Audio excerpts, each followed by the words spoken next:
राम कृष्ण हरी. मित्रांनो, ज्ञानेश्वर माऊलींच्या हरिपाठाचा 13वा अभंग आपण आज अभ्यासणार आहोत. जसं जसं आपण अभंग पुढं जाऊ तसं तसं भक्तीची एक एक पायरी वरची आपण पाहत जाणार आहोत. आता नामजप आपण पाहिलं. नामजप कसा करा, कशा अडथळे येतात, नामजप कधी करा, कसं करा. आता आपल्याला ज्ञानेश्वर माऊली नामजपातून समाधी लागल्यावर कसा अनुभव येतो ते सांगतात. आणि या 13व्या अभंगामध्ये 4 ओव्या आहेत. त्यातली पहिली ओवी आहे, समाधी हरीची समसुखे विना न साधेल जाण द्वैत बुद्धी. समाधी हरीची समसुखे विना. समसुख म्हणजे काय, तर समदर्शन म्हणजे भगवंताचं दर्शन आपल्याला समाधी अवस्थेमध्ये होणं ही सगळ्यात महत्त्वाची पायरी आपल्याला आहे. समाधी लावतात म्हणजे काय करतात लोक, तर डोळे मिटून भगवंताचं ध्यान करतात आणि भगवंताच्या रूपामध्ये आपल्याला विलीन झाल्यासारखं वाटतं. त्याच्याशी आपण बोलतो आहे असं वाटतं. त्याचं दर्शन आपल्याला होतं. आणि हे जे स्वयुख आहे हे द्वैत बुद्धीमध्ये होत नाही. म्हणजे मी वेगळा, देव वेगळा, हे असं याच्यात होत नाही. आपण जेव्हा समाधी लावतो देवाकडे पाहायला जातो तेव्हा आपला आत्मा आपोआप परमेश्वरामध्ये विलीन झाल्यासारखा वाटतो आणि आपल्याला भगवंताचं असं सुंदर सगुण रूपाचं दर्शन आपल्याला घडायला लागतं. एकनाथ महाराज समाधी सुखाचं वर्णन करताना सांगतात ते, तो सकळ सुखाचा मंडपू की निज सुखाचा कंदर्पू, तो सर्वांगी सुखस्वरूपू सबाह्य सुखरूप समसुखत्वे. सगळ्या प्रकारची जी सुख आहे, आनंद आहे, तो आपल्याला समाधी अवस्थेमध्ये लागतो. म्हणून साधू संत किंवा पूर्वीचे ऋषी मुनी त्या सुखासाठी आश्रम बांधून जंगलात राहत सगळ्या मोहमायेचा त्याग करत परमेश्वराचं चिंतन करायचं आणि आनंद घ्यायचा. हाच त्यांचा खरा आनंद आहे. हा जो आनंद आहे हा सच्चिदानंद आहे. म्हणजे खरा चित म्हणजे कायमचा आनंद, कायम टिकणारा खरा आनंद जो आहे तो भगवंताची समाधी अवस्थेत दर्शन होणं ही आहे. अगदी समोर दर्शन झालं, साक्षात लक्ष्मीनारायण प्रकट झाले, इतकं पुण्य आपल्याजवळ नाही. पण समाधी सुख लावून आपण समाधी लावण्याची पर्यंत पात्रता प्राप्त करून आपल्याला तो अनुभव आनंद घेता येतो. मग या समाधी अवस्थेमध्ये काय होतं, सगळ्या सुखदुःखांचा विसर पडतो.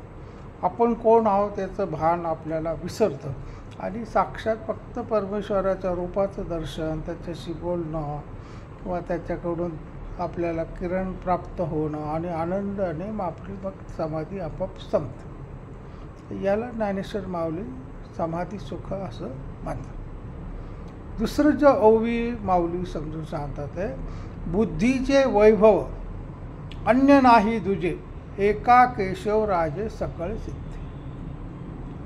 माणसाला इतर प्राण्यांपेक्षा जास्त बुद्धी दिलेली आहे म्हणून तो निरनिराळे शोध लावतो, जगण्याचे प्रकार शोधतो. प्राण्यांना खाणं पिणं मैथून एवढंच येतं. बुद्धी नसते त्यांना असं नाही, पण त्या बुद्धीचा वापर ते इतरत्र कुठं करत नाही. की माकडाला पण बुद्धी असतो, त्यांनी काही संशोधन केलं असं कधी दिसत नाही.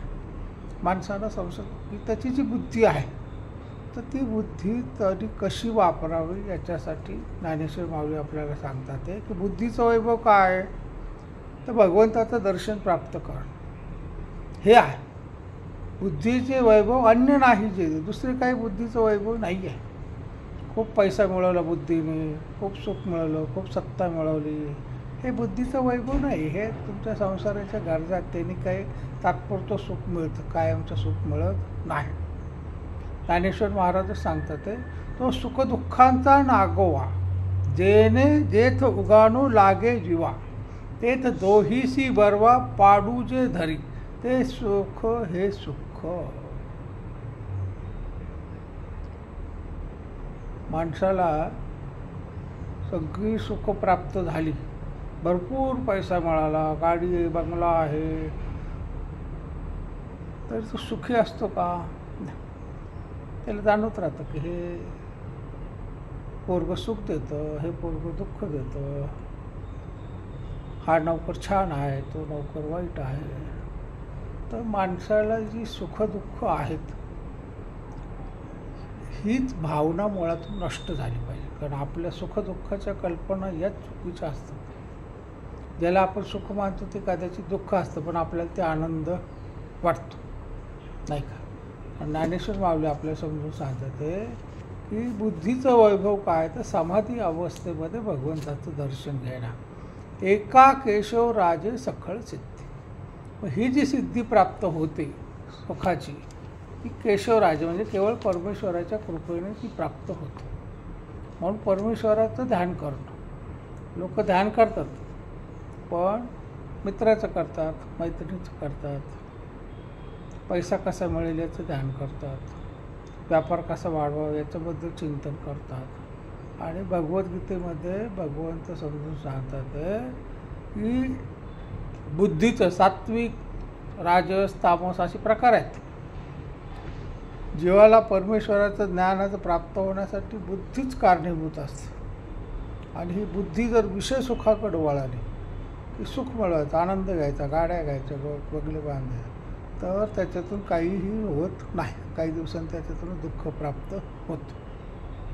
पण तीच जर बुद्धी आपण सगळ्या बाह्य विषयाचा त्याग करून परमेश्वराच्या चिंतनाकडे वळवली तर कधी न संपणारं सुख आपल्याला लाभतं. आणि बुद्धीचं खरं वैभव हेच आहे की आपण बुद्धीचा वापर करून परमेश्वराला प्राप्त करून घेणं. आता तिसरी जी ओवी आहे माऊलीच्या या 13व्या अभंगामध्ये, रिद्धी सिद्धी निधी अवघीच उपाधी जव त्या परमानंदी मन नाही. तुम्ही पूर्वीच्या कथा वाचल्या असतील. आजही काही तसे लोक आहेत की जे पाण्यावर चालतात, अग्नीवर झोपतात, नाही का, हवेत उडून दाखवतात. तर या रिद्धी ज्या आहेत, अष्टरिद्धी सिद्धी आपण म्हणतो, तर आपण जेव्हा तपश्चर्या करायला सुरुवात करतो, देवाला जपतो, हळूहळू ते एक एक रिद्धी सिद्धी आपल्याला प्राप्त व्हायला सुरुवात होते. म्हणजे आपण म्हणतो ना, याचं वाचा खरी असते बरं का, तो बोलला की खरं होतं. तर ही वाचासिद्धी आपोआप प्राप्त व्हायला लागते. ज्याचं नेहमीचं जप ध्यान आहे त्याची ती सिद्धी आपोआप प्राप्त व्हायला लागते. काही जण अगदी 100 वर्षे झाली तरी तरुण दिसतात, ती एक सिद्धीच आहे. तुम्ही चांगदेव महाराजांचं पाहिलं असेल की ते 1000 वर्ष जगले. वाघावर बसून सापाचं चाबूक घेऊन ज्ञानेश्वरांना भेटायला आले की त्यांना ती सिद्धी होती. हिंस्र प्राण्याला सुद्धा ते म्हणजे काबूत ठेवतं. पण शेवटी ते ज्ञानेश्वर माऊलींना शरण गेले, मुक्ताईला त्यांनी गुरु केलं. का? तर एवढे वर्ष तपश्चर्या केले, जगले, पण मनाला समाधान नाही. त्याची बुद्धी काय केली त्यांनी, सगळी रिद्धी मिळवण्यात आणि लोकांना चमत्कार दाखवण्यात गेले. चमत्कार केला की लोक नमस्कार करतात, पण तुमचा काही फायदा झाला का, त्याच्यातून समाधान लाभले का, नाही लाभलं. त्याच्यामुळं या अशा रिद्धी सिद्धीच्या मागं लागायचं नाही. हा खरं अध्यात्माचा पहिला पाया आहे. म्हणून माऊली सांगतात रिद्धी सिद्धी नेदी अवघीच उपाधी. हे सगळे उपाधी आहेत. पाण्यावर चालणारे बाबा, हवेत उडणारे बाबा, भस्म काढणारे बाबा, रोग बरे करणारे बाबा. तर हे तुम्ही नामसाधनेला सुरुवात केली की आपोआप प्राप्त होतं. कोणाला प्राप्त होतात, असं काही मोठं प्रॉब्लेम आहे सर. पण ज्याला खरं सुख पाहिजे, एकनाथ महाराज सांगतात ज्यासी प्राप्त माझे निज सुख त्यासी सिद्धी तुच्छ प्राय देख न देखती जन्म मरणाचे दुःख माझा पूर्ण हरिक कोंदाटे. आपल्याला परमेश्वराकडे जाताना येणारे हे अडथळे, एक एक रिद्धी सिद्धी प्राप्त होते, माणूस त्याच्यातच अडकून जातो. अरे वा, मी हात लावला की सोनं होतं. अरे पण तुम्ही त्याच्यात अडकले की परमेश्वर लांब राहिला. म्हणून आपण त्या गोष्टींच्या नादी न लागता, भौतिक सुख मिळवण्याच्या मार्ग न लागता परमेश्वराचं दर्शन हेच आपला ध्येय ठेवलं पाहिजे. आणि स्वरूप समाधीमध्ये जो आनंद आपल्याला म्हणतो तोच परमानंद होय. हा आनंद कायम टिकणारा सर्वश्रेष्ठ नाही, पण परमेश्वराचं चिंतन करून जो प्राप्त होतो तोच आनंद आपल्याला खरा आनंद आहे. आणि मग ज्ञानेश्वर माऊली सांगतात की रिद्धी सिद्धी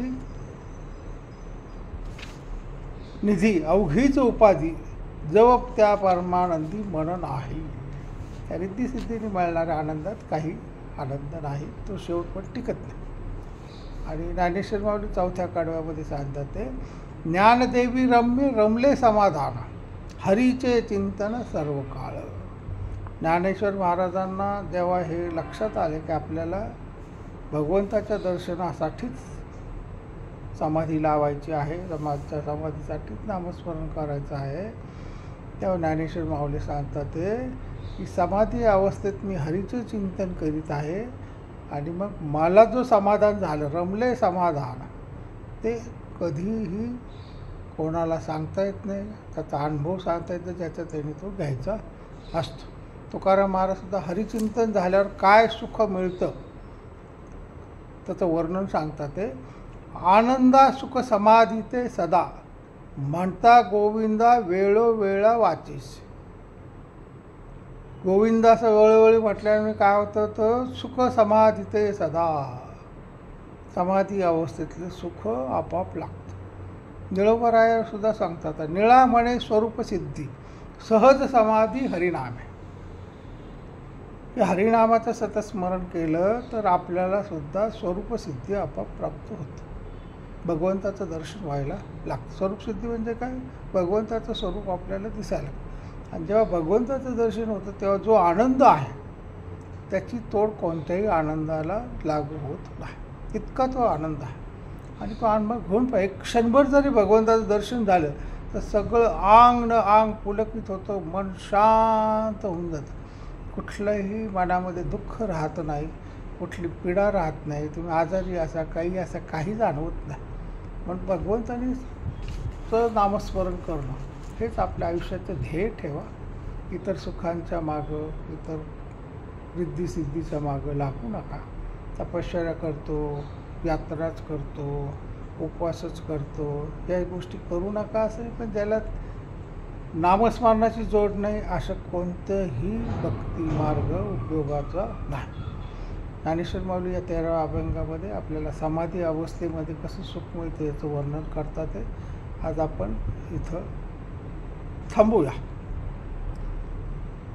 माझ्या सर्व श्रोत्यांना विनंती आहे की माझ्या यूट्यूब चॅनलला तुम्ही लाईक करा, सबस्क्राईब करा. एकदाच करायचं सबस्क्राईब, पुन्हा दररोज नाही करायचं. दुसऱ्या दिवशी तुम्ही सबस्क्राईब केले की ते सबस्क्राईब म्हणजे पहिलं अनसबस्क्राईब होतं, ते तुमचं नंबर निघून जातो. एकदाच करायचं, लाईक रोज करायचं आहे. कॉमेंटमध्ये रामकृष्ण हरी लिहायचं आहे.